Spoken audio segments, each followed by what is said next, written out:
Olá, meu amigo, minha amiga, muito obrigado por vocês estarem aqui no nosso Portal do José. Hoje num papo extraordinário, porque assuntos extraordinários vão acontecendo no nosso país e como nós fazemos nossos papos regularmente, sempre às 17 horas, todos os dias, às vezes não dá para abordar tudo, né? Então resolvi fazer esse papo mais cedo, mas nós vamos voltar às 17 horas, às vezes a gente atrasa um pouquinho, eu sempre abro um chat para a gente bater um papo meia hora antes, né? Tratando de outros temas. Nós vamos falar desse gabinete das sombras, alguns personagens, algumas repercussões ainda do comportamento do Exército, como alguns setores da elite empresarial brasileira já começam a se movimentar por conta das suas preocupações, enfim. Esse vai ser um papo mais tarde. Agora eu quero falar de uma situação que aconteceu ontem à noite, envolvendo os jogadores da seleção brasileira e também a comissão técnica e os interesses que estão no meio dessa história toda. Antes de mais nada, se você está chegando agora no nosso portal, convido você a se inscrever, dê o clique, conheça os nossos outros vídeos, se gostar, compartilhe, dê joinha, porque a gente vai chegar em mais pessoas como você e mande seus comentários aqui, porque são sempre lidos e são sempre considerados. E por falar em comentários, é muito bacana, gente, quando eu recebo comentários aqui no nosso portal, de pessoas assim humildes, né, que já colocam logo no começo do texto que não são pessoas muito estudadas, né, mas elas querem dar a sua opinião.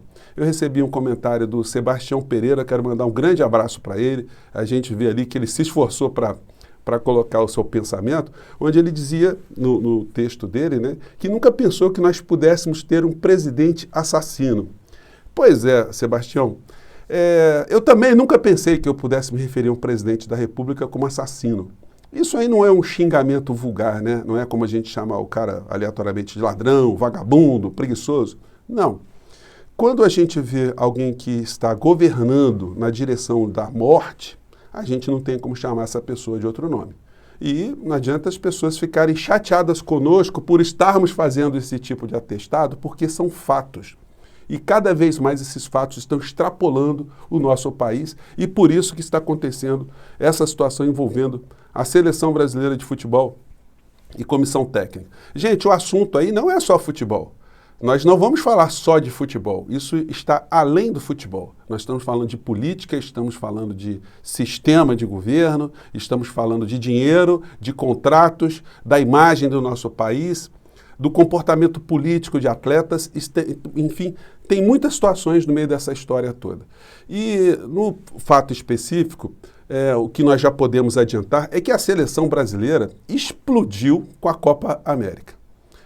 Quase zero a chance de se ter a Copa América aqui no Brasil, se a gente levar em consideração, a gente conseguir fazer uma leitura do que foi a fala do jogador Casimiro, capitão da seleção brasileira. A seleção brasileira, gente, ela representa imagem do Brasil por todos os cantos. Em qualquer canto do planeta que você for, você vai encontrar alguém com a camisa da seleção brasileira, você vai encontrar episódios envolvendo a seleção brasileira, o carinho, o amor, a admiração que o mundo inteiro tem sobre personalidades aqui do futebol do nosso país. Vocês sabem do que eu estou falando. Mas só para ilustrar aqui uma coisa que algumas pessoas não sabem, o nosso fotógrafo Sebastião Salgado, que é muito famoso no mundo inteiro, ele estava no antigo Congo belga fazendo fotos, né, lá na África, e de repente ele foi cercado por um grupo de guerrilheiros. Ele, como tem uma pinta de belga, ele quase foi trucidado ali com o grupo dele. Até que ele conseguiu explicar para os guerrilheiros que ele era brasileiro. E aí uma pessoa do grupo lá falou, Brasil, Brasil, Pelé. Aí ele falou assim, Pelé, Pelé, Pelé. Aí todos começaram a gritar, Pelé, Pelé, com os rifles, né, com as metralhadoras para cima. E salvaram ali, liberaram o Sebastião Salgado. E ele dizia da sua vontade de agradecer o Pelé por conta dessa situação. Então vocês vejam como é que algumas situações fazem com que a seleção brasileira seja a representação do melhor do espírito do Brasil. E os jogadores da seleção, a maior parte deles, estão jogando na Europa. E na Europa, os europeus sabem o que está acontecendo aqui no nosso país. Embora a parcela da população brasileira esteja absolutamente cega diante do genocídio que está acontecendo, não querem admitir que nós temos um presidente que mata pessoas, lá fora se conhece muito o que está acontecendo aqui no nosso país. E os jogadores, todos que têm parentes aqui no Brasil, tem notícia de alguém que morreu por conta da Covid. Eles recebem as informações, as agruras, os pedidos. Vocês imaginem o que os jogadores não devem ter recebido de solicitação para ajudar alguém que estava numa situação de desespero aqui no nosso país? Quantos tiveram que aguardar na Europa o fato de estar vendo um parente enterrado aqui no Brasil sem poder ter a presença de parentes? E aí vocês vão dizer assim, poxa, mas e os interesses comerciais? Tudo é dinheiro, porque a Globo não está cobrindo o episódio, a Copa América, né? De fato, tem uma questão comercial no meio dessa história também. A gente não pode se iludir com isso. E isso também mostra o poder que a Rede Globo de televisão tem quando ela não está satisfeita com alguma coisa. É notório que eles também fizeram uma campanha muito subjetiva e às vezes direta para que os jogadores se posicionassem. Qual a diferença que tem? O Bolsonaro está fazendo uso político da Copa América, mas ele se ferrou no meio dessa história. Por quê? Porque os outros torneios todos que ele diz, o Brasil está tendo torneio, enfim, eram torneios programados, eram torneios que todo mundo sabia que ia acontecer, que já estavam agendados para acontecerem das formas como eles estão acontecendo aqui no Brasil. A Copa América foi uma situação aleatória, uma situação que desnecessariamente saiu de onde estava programada para vir para o nosso país. Se os países que poderiam sediar não estão querendo, por que o Brasil, com quase 500 mil mortos, iria aceitar essa Copa América? Então, ontem eu vi alguns comentários, eu quero colocar aqui primeiro um comentário da Rádio Negacionista, né? Porque eu não sabia que a Jovem Pan, além de ter uma equipe de negacionistas, pessoas que mentem, que pervertem a verdade, que sabotam a realidade, que ajudam a jogar o povo brasileiro à morte com a desinformação por conta da pandemia, eles tinham pessoas assim também no campo esportivo, né? E os comentaristas da Jovem Pan disseram o seguinte, vamos contrastar na sequência, vamos lá. A Copa América, um pouco de fumaça só, não sairão da Copa América não. Você sabe que isso daí, além daquilo que a gente vê dentro de campo, o que mais importa dentro do futebol é o negócio. Então o negócio é o que importa, e o negócio gera milhares e milhares e milhões de dólares. Então não tem essa coisa de não vamos disputar o torneio no meio da rua. Não é isso. É um dinheiro muito grande, muita coisa. Bom, então para esse pessoal aqui da Jovem Pan, a coisa se resume então a dinheiro. Então os jogadores aí, eles estão, segundo ele, vão fechar os olhos para o genocídio que está acontecendo aqui no nosso país e vão ganhar seu dinheirinho lá. Vão cantar o hino nacional com 500 mil mortos aqui no nosso país. Vão cantar o hino nacional no estádio vazio. Vão mostrar para os países onde eles estão jogando futebol que eles são alienados, que eles são irresponsáveis, que eles, de um certo modo, ao corroborarem o torneio da morte aqui no nosso país, eles estão corroborando o comportamento genocida do presidente da República. E aí a gente vê o comentário ou a entrevista do jogador Casemiro, que é o capitão da seleção brasileira, e ele fez um comentário que, para bom entendedor, né, meias palavras já são muito esclarecedoras. Vamos acompanhar aqui o que ele disse. Em relação à Copa América, você como capitão, vocês vão participar da Copa América? Primeiro, queria agradecer ao Galvão.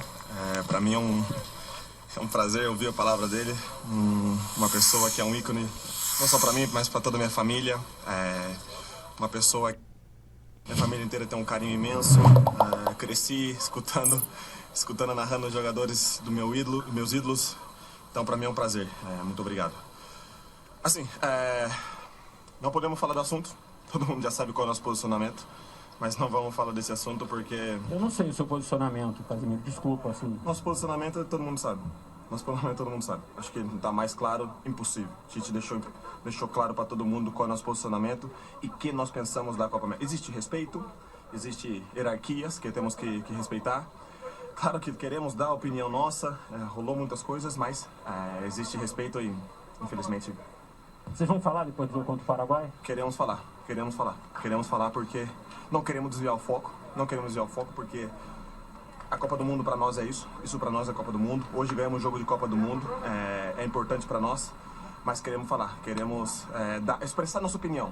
Se é certo ou não, cada um vai determinar o que quer, mas nós queremos expressar nossa opinião sim. Vocês estão angustiados com essa história? Olha, a gente, eu já falei, nós iremos falar. Rolou, o Tite explicou qual foi a situação, o Tite, realmente o que ele falou, eu como capitão, eu como líder dos jogadores, rolou isso mesmo, nós posicionamos, mas nós queremos falar, mas no momento oportuno nós iremos falar. E vocês todos estão juntos? Sem dúvida, não sou eu, não são os jogadores da Europa, como rolou coisas, né, mas quando fala alguém, fala o grupo, falam todos os jogadores, então acho que... Com o Tite junto? Com o Tite e com a comissão técnica. Tem que ser aqui unânime, tem que ser todos juntos. Obrigado, Casemiro. Obrigado. Muito obrigado. Gente, o Casemiro, ele falou de uma maneira muito forte, né, no meu entendimento. Ele mostrou que essa situação está incomodando os jogadores. Que, como eu disse a vocês, não é só dinheiro, não é só contrato. Eles têm obrigações morais com o povo brasileiro. Eles têm obrigações éticas. Eles não podem passar para a história como um bando de venais, um bando de mercenários. Então, será uma situação absolutamente histórica para o nosso país, que os jogadores eles tenham uma posição cidadã e façam aquilo que a gente está esperando que eles irão fazer. Que eles simplesmente não joguem a Copa América, que eles boicotem o torneio, assumindo as responsabilidades, as quebras contratuais, enfim. E vai dar um grande cala-boca nessas pessoas que estão querendo tirar proveito político da Copa América aqui no nosso país e vai mostrar também como existem interesses que acabam se confluindo e acabam, quando eles querem, né, tendo uma determinação em resultados, como foi o caso da Rede Globo de televisão, estar do lado, pela primeira vez, de uma coisa sensata, ao estarem, apesar de terem negócios no meio dessa história, mas estarem, pelo menos, de um lado ético, melhor do que eles sempre estiveram ao longo de toda a sua história. Gente, eu fico por aqui, mande suas opiniões, comente aqui no nosso portal e mais tarde, às 17 horas, como eu disse a vocês, temos temas muito importantes. Um grande abraço e até lá. Tchau.